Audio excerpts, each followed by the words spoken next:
Hello. Today, we're going to talk about meeting notes. After running a high performing agency for over a decade and doing a lot of trial and error on what's the best way we can work, what's the least amount of time we can invest to make sure that work moves forward and we get the right things done. Through this process, I have found that regular meetings that have a point are the most effective way to keep making sure that everybody is aligned and keep work moving forward. Today, we're going to talk about the underlying system of meeting notes, what it means to take good meeting notes, and underlying to that, what makes a good and bad meeting.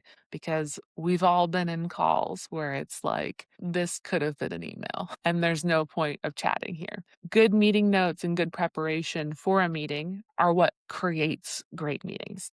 And today we're going to really dig into what meeting notes are and how to understand if you've taken good meeting notes and to develop the skills as well to create great meeting notes.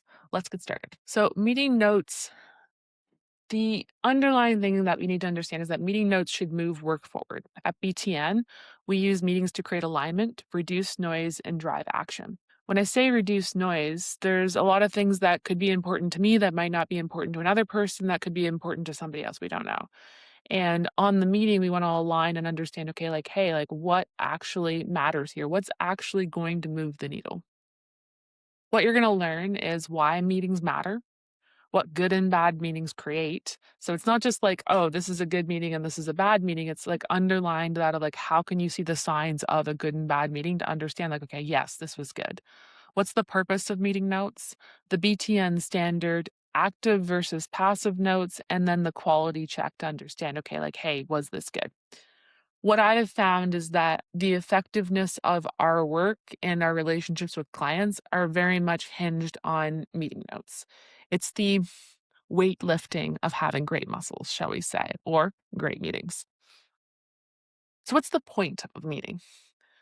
The point of a meeting is to get aligned with others so we can get the right things done with less effort.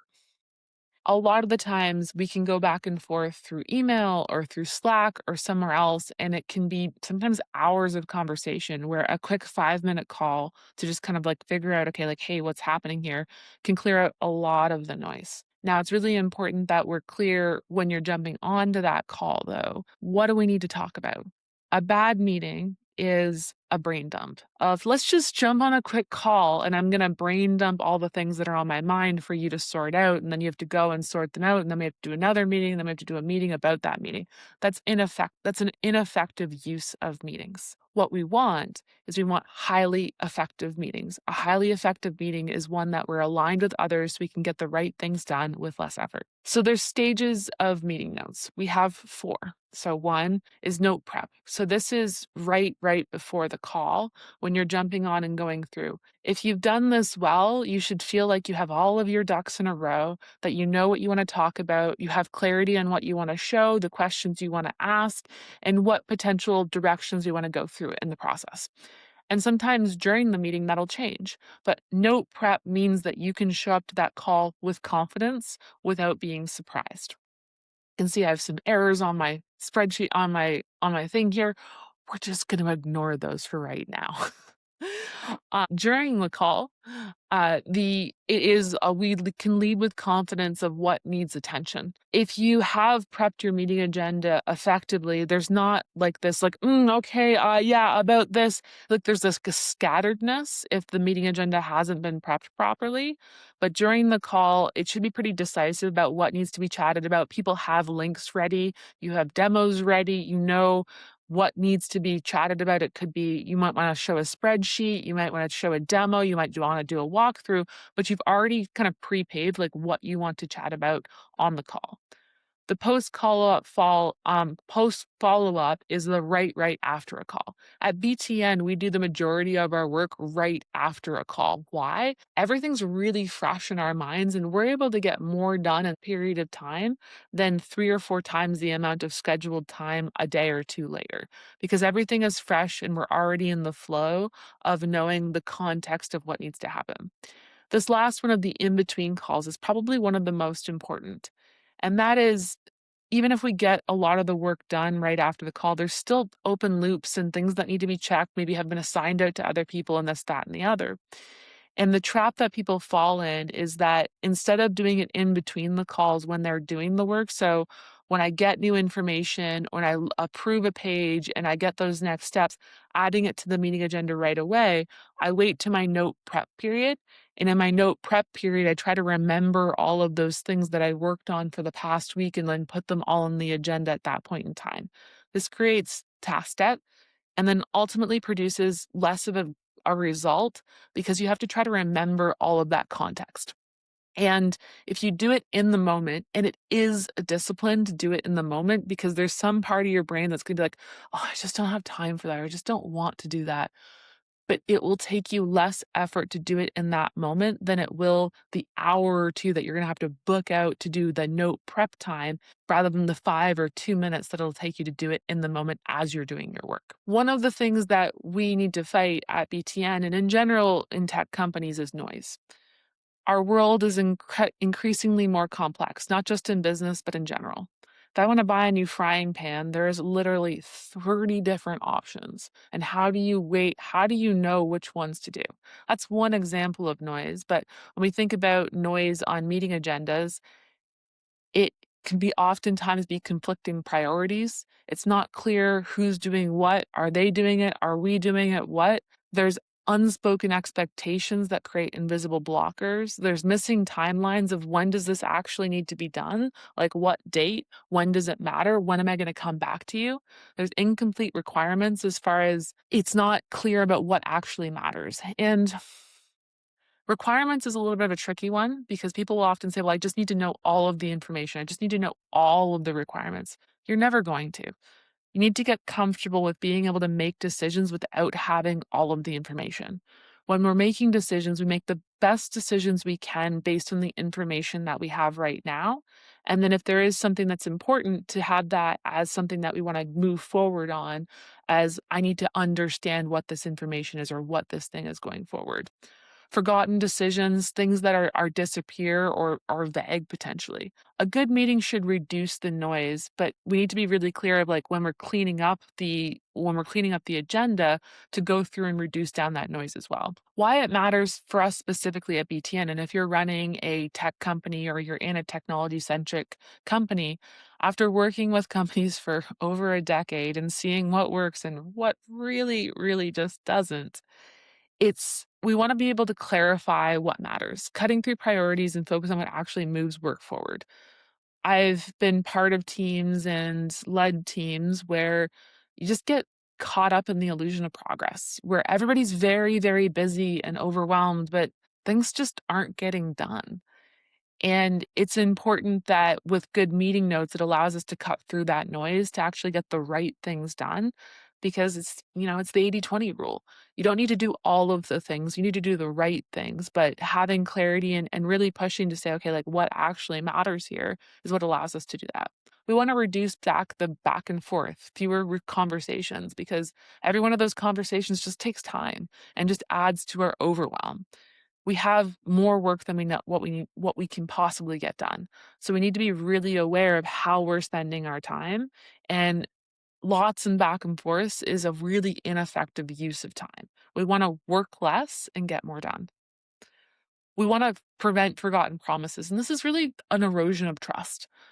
All relationships are built on trust. And having effective meeting notes in meetings means that we're aligned of, what do you understand this to me? What do I do understand this to me? And not leaving things to assumption of asking the question like, okay, hey, what does having this ready for launch actually mean to you? Do you have a landing page? Do you have two landing pages? Are all the emails ready to go? But really getting clear and specific on what that means. We want to move work forward faster.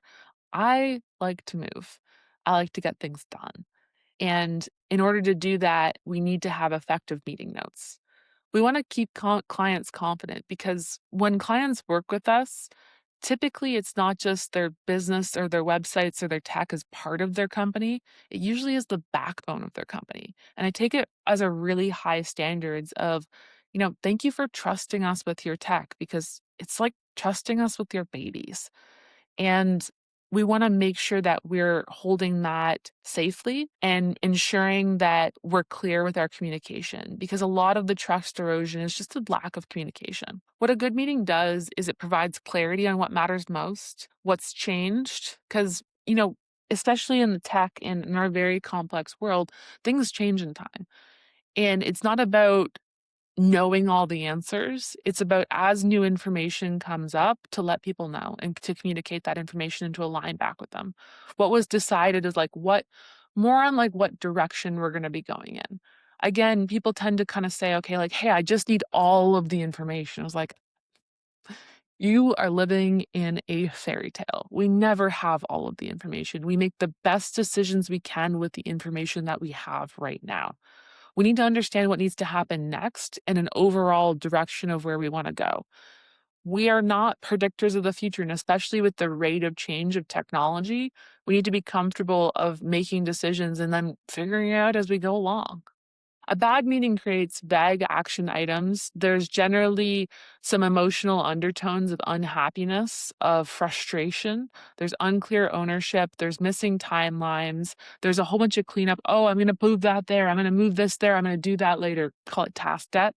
There's a lot of client confusion. They're not really sure what's happening. Bad meetings, you'll generally see that clients are like, well, I thought this was being worked on, or I thought that was being worked on, and it wasn't. Repeated questions of the same thing in a different flavor, and stalled work just like not happening, essentially. The purpose of meeting notes is to understand what was decided, what matters, who owns it, and then what needs to happen next. The BTN standard is we want to know requirements or constraints, is another word of saying that. Timelines, dates, anything we say, okay, hey, we're going to do this by that date, or we're going to send this by that date. And we don't want to be vague with this. If you want to hold yourself to a date, and then if it changes, let people know in advance. Owner, who's responsible, context, like why does this matter? And then alignment, what was confirmed, what needs clarification, always just making sure that we're on the same page with clients. And then what we're really listening for is dates, constraints as far as things that must happen, desires, things that we would like to happen in context of why things matter. Because you can have something of why something matters. If I really want to get this plugin installed, well, why? Well, I need to have A/B split testing. It's like, well, that specific plugin doesn't matter so much then as a plugin that can do A/B split testing. So the context of why things matter helps us to understand which direction that we're going in, because we might think that we might want to use one plugin, but maybe that plugin's not so effective or it causes other issues. Can we pivot quickly? That context of why things matters becomes really, really helpful. Good notes reduce work after the call. Good notes means less cleanup after the call, faster follow-up emails, cleaner tasks after the team, fewer repeated conversation, easier handoffs between team members. Bad notes means that you have to move your notes from one place to another and reorganize them. And as you're building a skill in meeting notes, you might have to do a little of that, but you want to be moving toward being the most efficient and effective as you can with your meeting notes, not just accepting this is just the way it is. This is just how meeting notes are. We don't want tasks that are vague, incomplete, or unclear. We want them to be action oriented. And we don't want to have to keep asking the same questions over and over again. Context gets lost between team members is a common symptom of bad meeting notes. Good meeting notes create clear follow-up emails. So typically after a call with a client, we're going to do a follow-up email. Sometimes they read them, sometimes they don't. But really it's a like, hey, like this is a physical thing that tells us, hey, this is what was happened. And there's a lot of AI note takers out there, but AIs don't have discernment, and the AI can kind of give you, this is what all the things that were talked about, but we have to manually go through this because there's a discernment, because I can say, I really need a landing page. I really need a landing page are two very different things. And an AI can't really understand that. So a human being has to go in there and really understand, okay, like, hey, what actually matters here? The quality check is, do we know what needs to happen? Do we know who owns it? Do we know when it's due? Do we know it's changed? Do we know it's still unclear? And could somebody else step in and understand the pathway forward? The real standard is, can somebody else use this to move the work forward without needing to re-ask, re-listen, or reinterpret? If yes, it works. If no, it's noise. Meeting notes create alignment. Notes preserve that alignment. Meetings create the alignment. Notes preserve that alignment. Execution proves it. The work moves forward because everybody knows what to do, or at least what to do next. We don't have the complete picture of everything that needs to happen, but we do need to know the overall direction. And that's really what the entire point is. It's about moving in a direction and making consistent progress every week, week over week, not spinning in noise. It's about saying, okay, our goal is to launch this thing. Well, what are the different pieces? What can we move forward this week in order to move in this direction? And meeting notes help us to keep organized so that when we jump on that call, we can have an effective call. And that's really what it comes down to is effective meetings and an effective, respectful use of people's time as well. Sometimes we can be on calls with, 6 or 7 different people. If they're all paid $100 an hour or $50 an hour or something, that could be like thousands of dollars for people on that call. And we want to be respectful of people's time because we've all got enough going on in our lives that we don't need to jump on another meeting unless it's going to be an effective meeting. And one of the key things with having an effective meeting is effective meeting notes. So I hope this has been helpful for you. It's been a lot of trial and error for us over the years, and I know how impactful meeting notes are to getting great outcomes both for our clients and then also just having a much better way of working for us too. It's less stressful and we don't fall into overwhelm. So this has been Melody Moore with BTN, and I'll see you next time.